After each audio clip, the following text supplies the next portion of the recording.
Hello, this is a review of the First Alert carbon monoxide alarm model CO615. Now this is the plug-in unit with battery backup. Now I rather liked that I can trust that it's always working whenever plugged in, but it still uses a battery as a backup.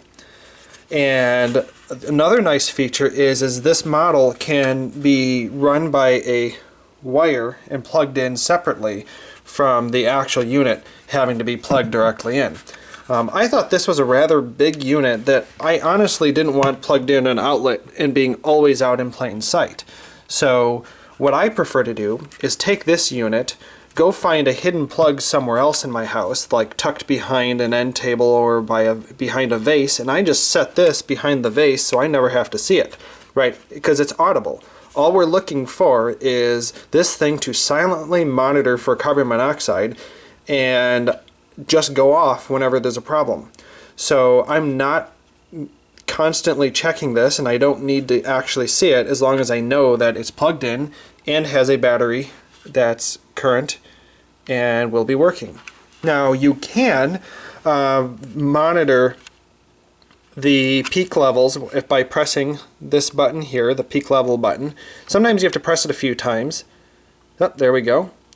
You see it's 0. So this is in the last 24 hours, the peak it's found is 0. And that's pretty much what you always want to find. You never ever want to find more than that, right? I mean, of course there's a actual limit that it's going to go off with, but ideal circumstances, you have no carbon monoxide.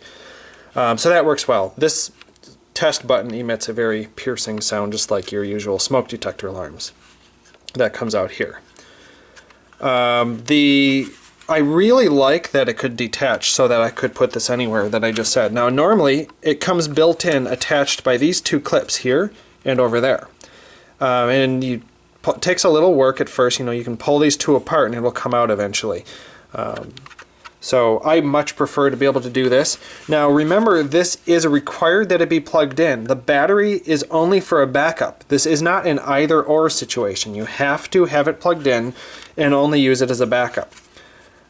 Speaking of batteries, some people complained that the battery compartment, which is on the front, so that if you do mount it, by the way, if you do mount it, some people were saying that their latch is broke. And I didn't have any problem with it at all in either of my two units.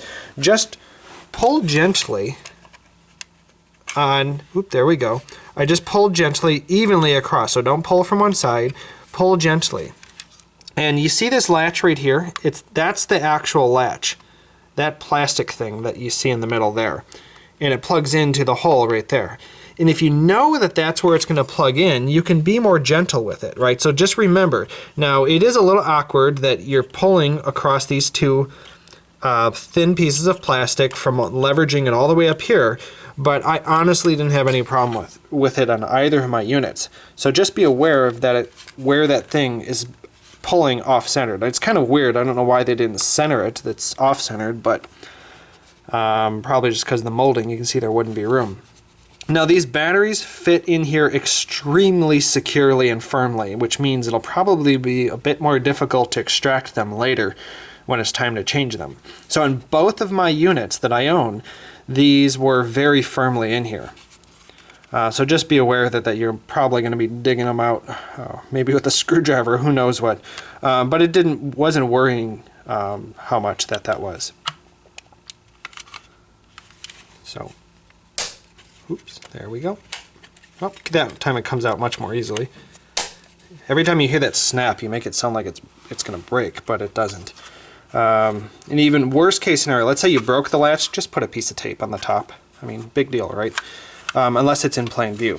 The other thing is I wish it came with a stand, right? So it seems to expect that you're going to mount it. So see the mounting holes here and here? So they seem to think that you're going to want to put two screws and an anchors in your wall and mount it like this, even if you're not going to put it there. But I don't want to have to look at this. So it sits fine. So I'll use this hard surface as an example. It kind of rotates. You see how it rotates a little bit?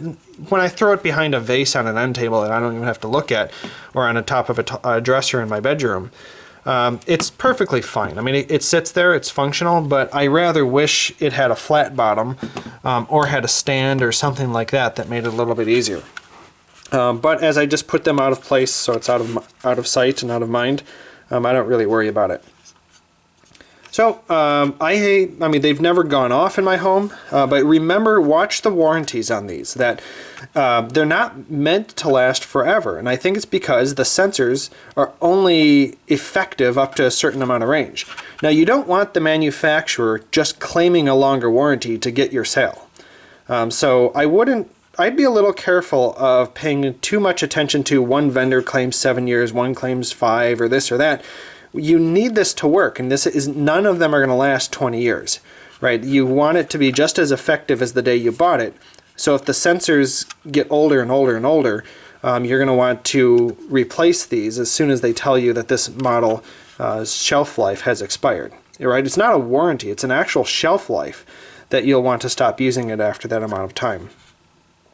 The other funny thing is, speaking of expiring then, since it's so clear in a lot of places to tell you that these are not going to last beyond the warranties, well, if that's so true, why isn't there an expire date on this thing?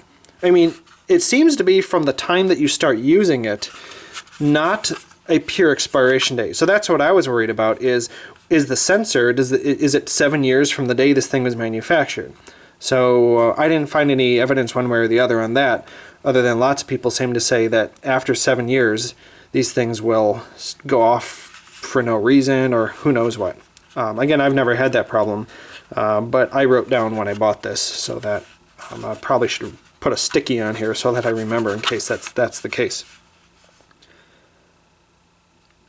The other thing to mention is read the manual. For once, it's not just a BS manual. It actually seems to have some interesting information that you're going to want to be aware of when you're placing this. Like, for example, it tells you don't place it within 10 feet of your stove, or further from your kitchen the better, and it gives you some actual distances because within the soot radius of things frying on your frying pans and different things, you're going to harm the unit or cause it to go off prematurely.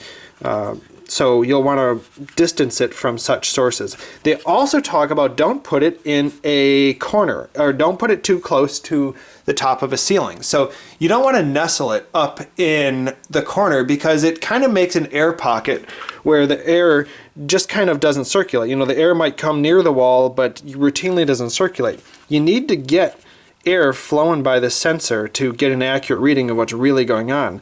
So the problem is there ends up being little eddies and other things in your room. So like up in the corner, it might just swirl, whereas other air might be passing right on through. So they give you certain distances to say put it within X amount of feet from the edge of a ceiling. Don't put it in a corner. So when I say I put it on an end table, I'm not putting it in the corner of my room. So definitely double check that, give it a read, because these things are meant to save lives.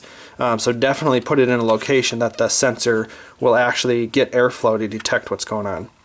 Thanks for watching my review.